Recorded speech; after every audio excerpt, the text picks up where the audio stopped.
देखिए, इस वक्त अगर आप दुनिया का हाल देखेंगे तो सबकी सांसें ऊपर नीचे हो रही हैं, क्योंकि उधर युद्ध फिर से छिड़ गया है। भारत के लिए बड़ा चैलेंज भी आ गया है, लेकिन नरेंद्र मोदी एक साथ दो काम कर रहे हैं। एक तो विदेश में बड़ी बड़ी डील्स निपटा रहे हैं, सबके पीछे सोची समझी रणनीति है कि भारत को जो 2047 का भारत वो बनाना चाहते हैं, उसके लिए कौन कौन से काम करने हैं।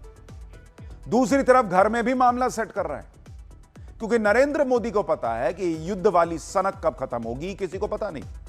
इसलिए भारत का मामला फिट रखो, इसलिए एनर्जी क्राइसिस से निपटने का बैकअप रख लो, ताकि इकोनॉमी जो अभी रॉकेट बनी हुई है, उस रॉकेट के ईंधन में कमी ना आए, पब्लिक पर असर ना पड़े। और घर में भी चैलेंज है, उसको भी धीरे धीरे निपटा रहे हैं बॉस। बहुत लोगों का उधर ध्यान नहीं जा रहा।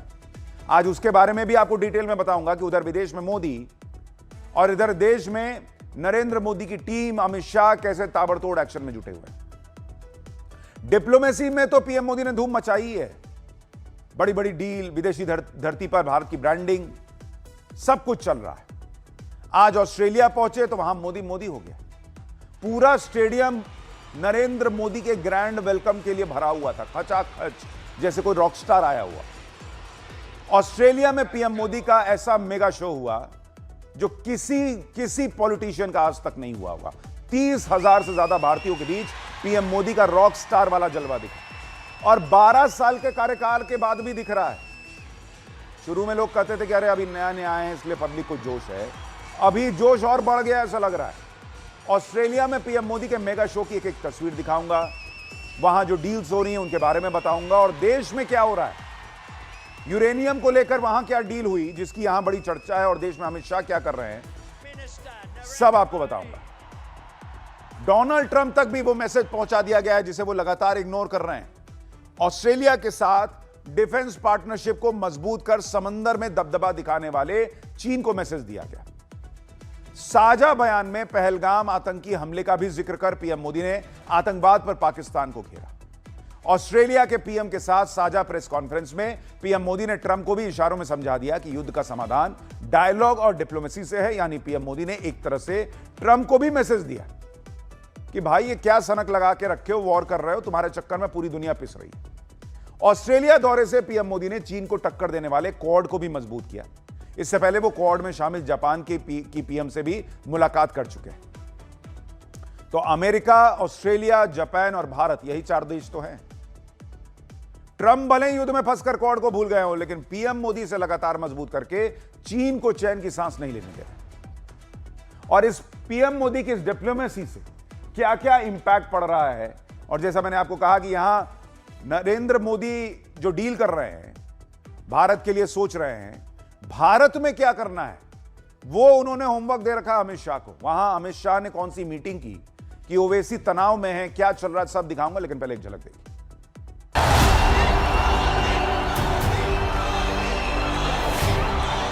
ये वो भारत है जो कहता है grow more, achieve more. Operation Sindoor के दौरान डेमो तो देख ही लिया होगा।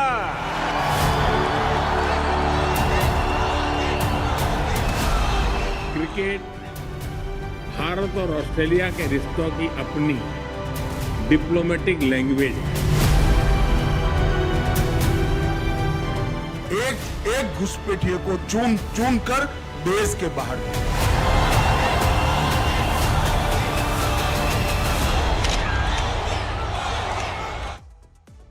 यानी इस वक्त मोटे तौर पर आप अगर समराइज करें, नरेंद्र मोदी विदेश से इन्वेस्टमेंट ला रहे हैं, और यहां अमित शाह को ड्यूटी दे रखी है कि जितना इन्वेस्टमेंट आए, भारत का जो विकास हो वो भारत के लोगों पे लगना चाहिए, घुसपैठियों को उठा के बाहर फेंको। यानी वहां से इन्वेस्टमेंट आएगा, यहां से देश की सफाई भी होती रहेगी। लेकिन जब ऑस्ट्रेलिया की बात आती है तो यहां लोग सबसे पहले क्रिकेट से ही कनेक्ट करते हैं। आज ऑस्ट्रेलिया में डिप्लोमेसी की पिच पर नरेंद्र मोदी की धुआंधार बैटिंग की चर्चा हो रही है। कैसे चीन, पाकिस्तान, अमेरिका तीनों के विकेट गिर गए भाई, आपको बताऊंगा, लेकिन पहले ऑस्ट्रेलिया में नरेंद्र मोदी का रौला और जलवा देखिए। मेलबर्न के मार्वल स्टेडियम में भारतीयों को उन्होंने संबोधित किया, और इस कार्यक्रम का नाम रखा था मेलबर्न मीट्स मोदी, नरेंद्र मोदी को सुनने के लिए 30,000 से ज्यादा लोग वहां जुटे थे, 30,000 प्लस। ये मेलबर्न में किसी भी नेता को सुनने के लिए जुटी आज तक की सबसे बड़ी भीड़ थी। ऑस्ट्रेलिया वालों ने तो किसी नेता के लिए ऐसा रॉकस्टार वाला वेलकम कम ही देखा होगा। पीएम मोदी जब स्टेडियम में आए, भाई साहब ऐसा माहौल जैसे कोई रॉकस्टार आ गया हो। जरा देखिए वहां क्या हुआ।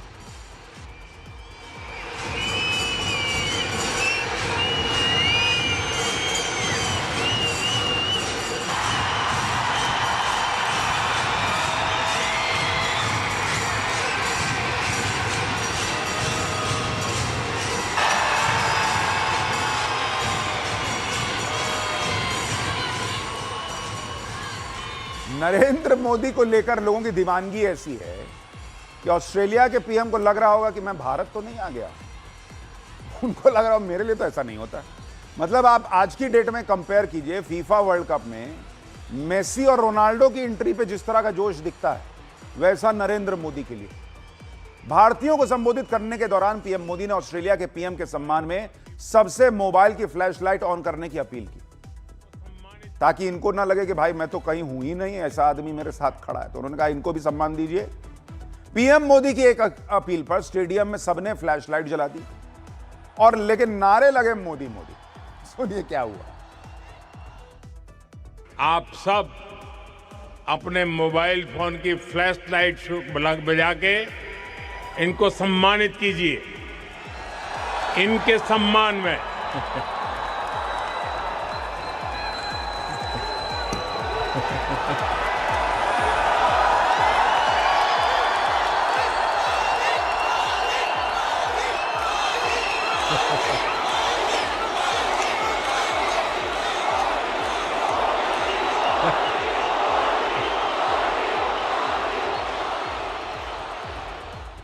देखिए, नरेंद्र मोदी के साथ किसी मंच को शेयर करना किसी विदेशी नेता के लिए बहुत आसान इसलिए नहीं होता क्योंकि कई बार आपका मनोबल टूटने लगता है उनकी पॉपुलैरिटी और उनका क्रेज देखकर। मैं अमेरिका दौरा कवर करने गया था जब पीएम को वहां पे बुलाया था पिछली बार, वहां के राष्ट्रपति ने व्हाइट हाउस में। भाई साहब, व्हाइट हाउस में ऐसे मोदी मोदी के नारे लग रहे थे, लग रहा था कि व्हाइट हाउस में नरेंद्र मोदी रहते हो। यह हाल हो गया था। मेलबर्न में पीएम मोदी के जलवे का यह ट्रेलर भर था क्योंकि असली धमाका उस टेबल पर हुआ जहां बैठकर पीएम मोदी ने ऑस्ट्रेलिया के साथ बड़ी बड़ी डील्स को लॉक किया।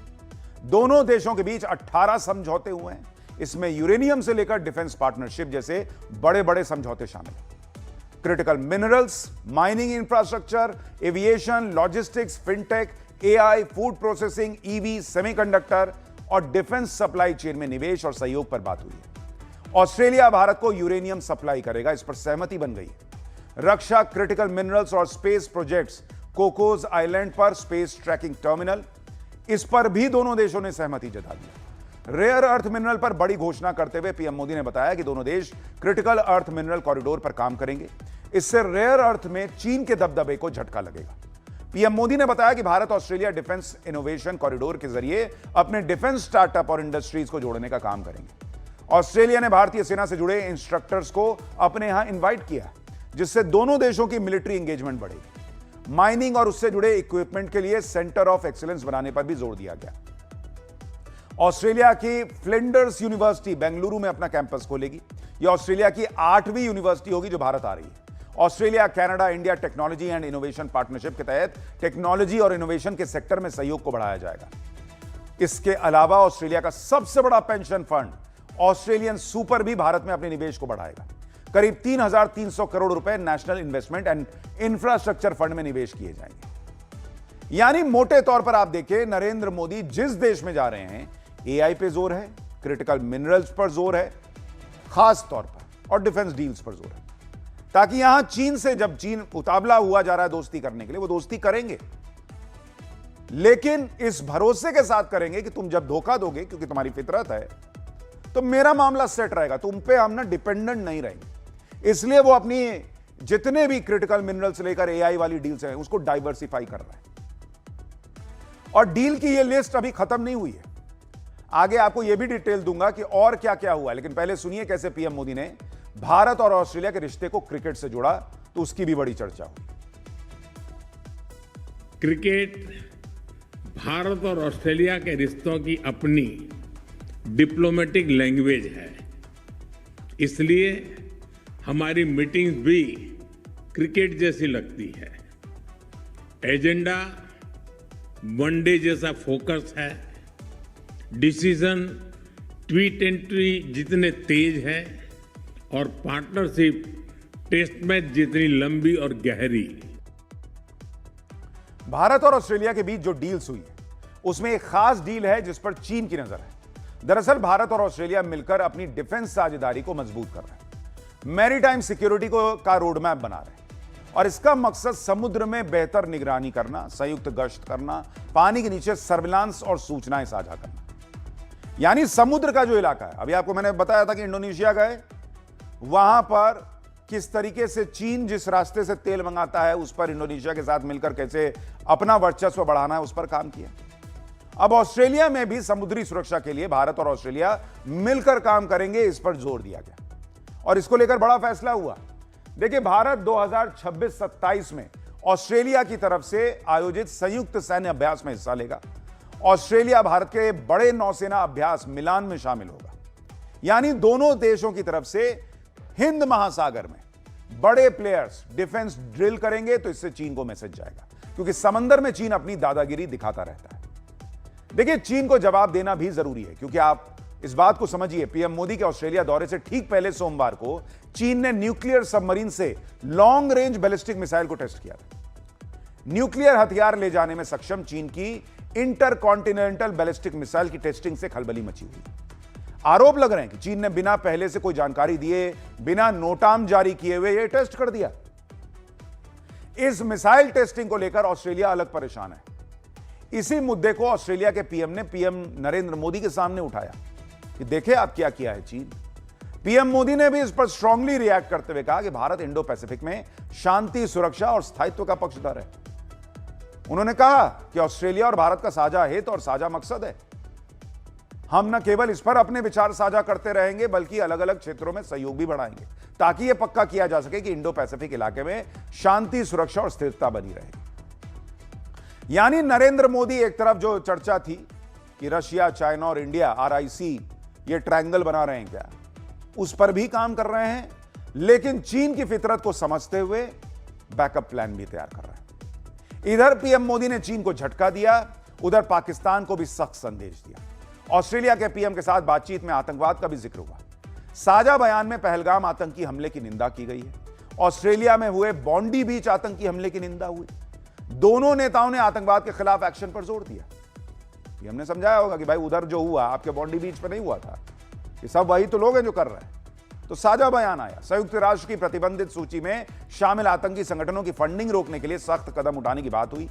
पीएम मोदी और ऑस्ट्रेलियाई पीएम ने आतंकी खतरे से निपटने के लिए सहयोग बढ़ाने पर सहमति भी जताई। इसके अलावा मेलबर्न के स्टेडियम में भारतीय समुदाय के बीच भी पीएम मोदी ने ऑपरेशन सिंदूर का जिक्र किया। पाकिस्तान की कैसे क्लास लगी और वहां क्या माहौल बन गया ऑपरेशन सिंदूर के बारे में सुनकर आप देखिए जरा। आपने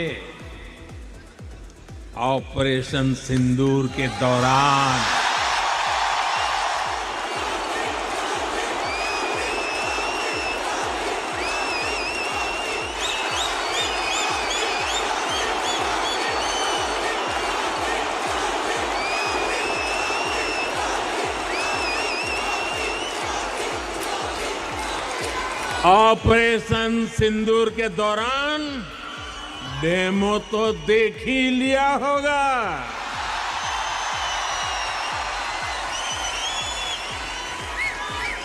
धमाके आतंकियों के अड्डों पर हो रहे थे और गूंज पूरी दुनिया में सुनाई दे रही थी।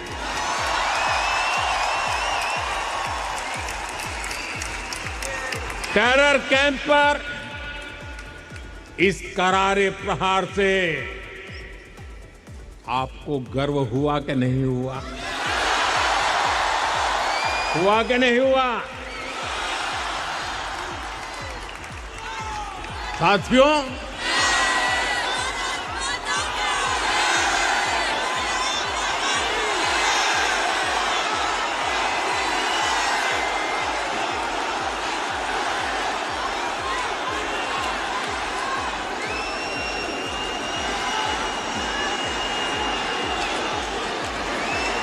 साथियों, भारत इतने पर ही रुकना नहीं चाहता। भारत कह रहा है ग्रो मोर, ग्रो मोर। यहां कुछ लोगों का फोकस इसी बात पर था कि भारत के कितने राफेल गिरे ये पता चल जाए। आप देखिए, ऑपरेशन सिंदूर में भारत का शौर्य, सेना का शौर्य देखकर जो विदेश में रहने वाले भारतीय हैं वो आज कैसे जो है उनका सीना चौड़ा हुआ था। ये सेंटिमेंट जो है वो विपक्ष को समझ में नहीं आता है। बाहर जो बैठा है उसको दिख रहा है कि भारत क्या कर रहा है, आज का भारत क्या कर पा रहा है, यहां लोगों को नहीं दिख रहा होगा। पीएम मोदी के इस बयान से पाकिस्तान को करंट लगा होगा, क्योंकि पीएम मोदी ये कह रहे हैं कि ऑपरेशन सिंदूर तो डेमो था, अभी पिक्चर बाकी है। और यह बयान ऐसे वक्त में आया है जब पानी के मुद्दे पर मुनीर से लेकर पाकिस्तान के नेता और आतंकी सब भारत को धमकी देकर यह सोच रहे हैं कि भारत दबाव में आ जाएगा। पीएम मोदी अलग ही प्लान बनाए बैठे हैं, वो तो पाकिस्तान को फोड़ने का मौका ही ढूंढ रहे हैं। और ऐसा यह भी लग रहा है कि मौका कहीं खुद पाकिस्तान न दे दे। आप सुनिए पाकिस्तान के आतंकी इंजीनियर हैरिस डार को, जो भारत को पानी के मुद्दे पर धमका रहा है कि 2026 में कुछ करेंगे ये लोग। हालात बहुत अच्छे आ रहे हैं इंशाल्लाह। आइंदा आने वाला जो वक्त है, आपने ये पानी की तैयारी की है। आपको पता है हमारे पानी का मसला क्या है कि पीछे इंडिया बैठा है, और आप माशाल्लाह सुन रहे हैं हमारे वजीर और इन सब ने क्या कहा है कि हमारा पानी बंद करेगा, हम उसकी सांस बंद कर देंगे इस साल 2026 में। मेरी बात सुन लें, 2026 में ना पानी के मसले पे कुछ हो जाना है, ठीक है। इंशाल्लाह अल्लाह ताला ना बहुत ही हमें आजादियां, गलबे, फतूहात देगा इंशाल्लाह वाला। मैं आपको ये कह रहा हूं, तो तैयारी जरूरी है कि नहीं है, ठीक है। तो जमात के साथ जुड़ के हर बंदा नज़म का हिस्सा बनेगा। देखिए, पाकिस्तान वैसे ही बर्बादी की कगार पर है, और इस बार भारत से पंगा लिया तो फिर पाकिस्तान रहेगा भी या नहीं, इसका सवाल खड़ा हो रहा है। और ये उसे खुद सोचना है, क्योंकि भारत ने पक्का बंदोबस्त कर रखा है। भारत अब आगे की सोच रहा है। ऑस्ट्रेलिया से यूरेनियम की तगड़ी डील हुई और ऑस्ट्रेलिया से भारत को यूरेनियम मिलने जा रहा है। इस मूव से पीएम मोदी इकोनॉमी को कैसे नया बूस्टर डोज देने जा रहे हैं उसको भी समझिए। देखिए, दरअसल भारत जिस तेजी से ग्रो कर रहा है उसके लिए उसे बहुत ज्यादा बिजली की जरूरत होगी। एआई डेटा सेंटर, ईवी से लेकर हर सेक्टर में बिजली की मांग आगे और बढ़ जाएगी। लेकिन दिक्कत यह है कि आज भी भारत की बिजली उत्पादन का करीब 3/4 हिस्सा कोयले से पूरा होता है। क्लाइमेट से जुड़ी अपनी कमिटमेंट को देखते हुए भारत को क्लीन एनर्जी के जरिए मिलने वाली बिजली की जरूरत है। इस समस्या का एक समाधान यूरेनियम है, क्योंकि भारत न्यूक्लियर एनर्जी से बिजली बनाएगा। उसके लिए लंबे वक्त के लिए बिना बाधा के यूरेनियम की सप्लाई भी तो होनी चाहिए। इस जरूरत को ऑस्ट्रेलिया पूरा करेगा, क्योंकि उसके पास सबसे बड़ा यूरेनियम भंडार है। उसके पास दुनिया के कुल यूरेनियम का 28% यूरेनियम मौजूद है। पीएम मोदी ने विकसित भारत के तहत 2047 तक 100 गीगावाट न्यूक्लियर एनर्जी क्षमता हासिल करने का लक्ष्य रखा है। भारत के पास भी यूरेनियम का भंडार है, लेकिन हमारे पास जितनी डिमांड है उतना उत्पादन नहीं है। इसलिए भारत कजाकिस्तान, रूस, उज्बेकिस्तान, नामीबिया जैसे देशों से यूरेनियम आयात करता है, लेकिन वो भी उतना सफिशिएंट नहीं है जितना हमारा 2047 का टारगेट है। ऑस्ट्रेलिया से सप्लाई होने से यूरेनियम का इंपोर्ट डाइवर्सिफाई हो जाएगा।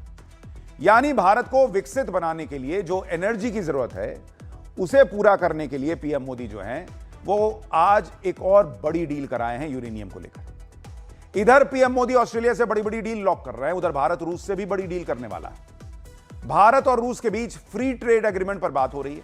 दोनों देश निवेश को बढ़ाने के लिए फिर एग्रीमेंट करने वाले हैं, फ्री ट्रेड एग्रीमेंट। भारत और रूस अलग अलग सेक्टर्स में द्विपक्षीय व्यापार पर लगे प्रतिबंधों को हटा सकते हैं। दोनों देशों ने 2030 तक अपने व्यापार को $100 बिलियन तक ले जाने का टारगेट रखा है, जो अभी $60 बिलियन पर है। आप सोचिए, ये वही रूस है जिसके लिए राहुल गांधी कितना माहौल बनाए थे कि बाप रे, ट्रंप के दबाव में मोदी जो है वो रूस से तेल नहीं खरीद रहे। आज की डेट में रिकॉर्ड तेल तो खरीद रहे हैं रूस से, व्यापार भी और बढ़ा रहे हैं। और जिस यूरेनियम की बात कर रहा था जो ऑस्ट्रेलिया देने को तैयार हो गया है, ये वही ऑस्ट्रेलिया है बॉस जो 2010 में मना कर दिया था कि यूरेनियम नहीं देंगे। आज भारत को यूरेनियम देने को तैयार हो गया। क्या बदला है देश में?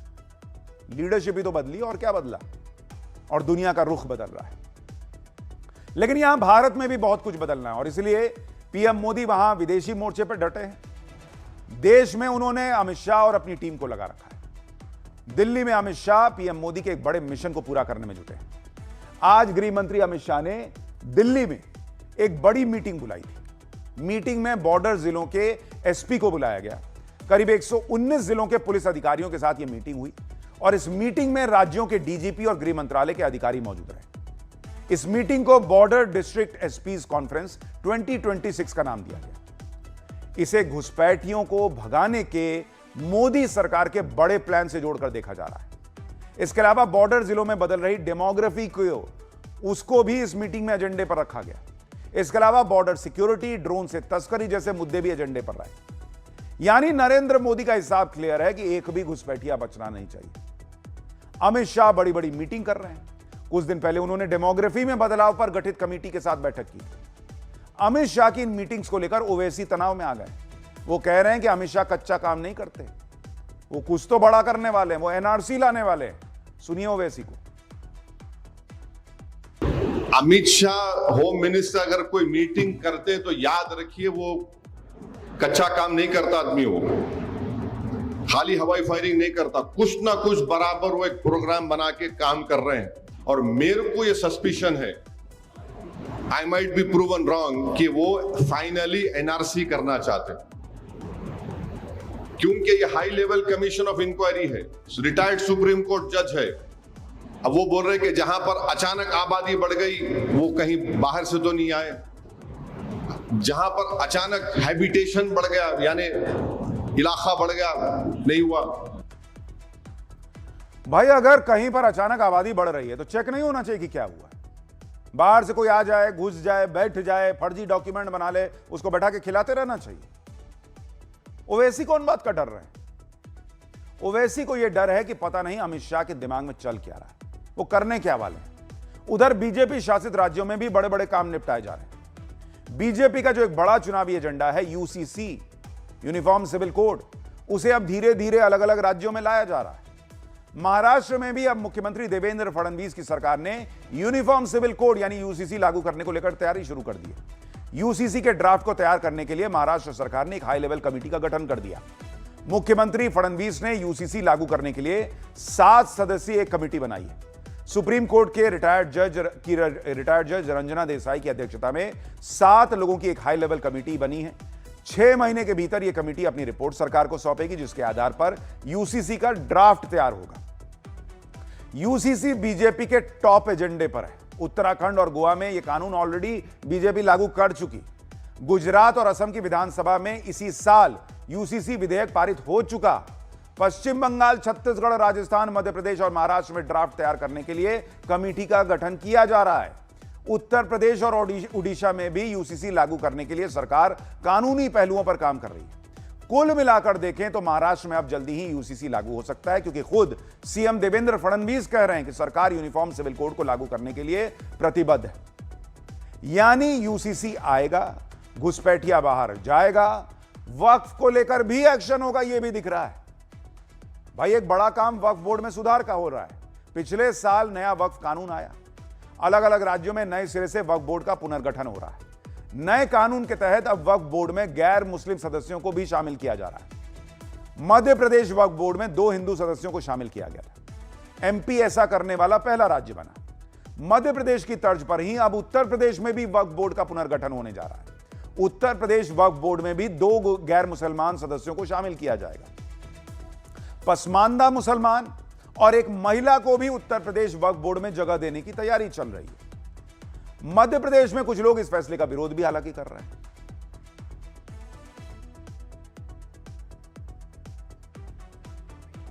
उधर उत्तर प्रदेश के अल्पसंख्यक कल्याण और वक्फ राज्य मंत्री दानिश आजाद अंसारी ने कहा कि मोदी सरकार ने जो नया नियम बनाया है वो तो पूरे देश में लागू होगा।